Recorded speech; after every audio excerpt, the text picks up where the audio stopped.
In episode 2, we resized the post and made it fit different formats. Also added little motion. Now there is last step, posting it. This is where I use Content Scheduler in Adobe Express. So I can plan the post, select the platform, write the captions, and schedule it. Now I go to Content Scheduler. This is where I can see my content calendar.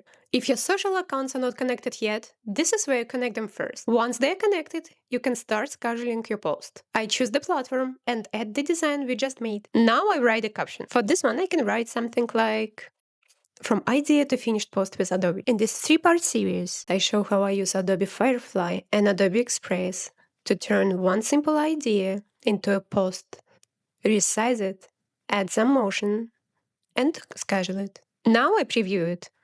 I check visual, I check the caption, and I check the platform.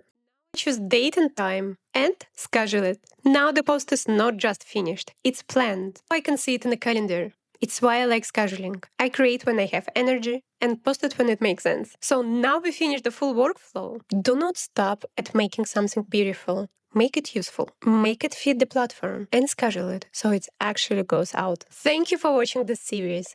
I hope it will help you to create with more confidence, more control, and less stress. Tell me in the comments what Adobe feature I should cover next. And if you can't wait to learn more, explore Adobe Community and Adobe Learn for more useful resources. They're a great place to keep learning, find tutorials, and see how other creators using the tool. And I will see you in the next one.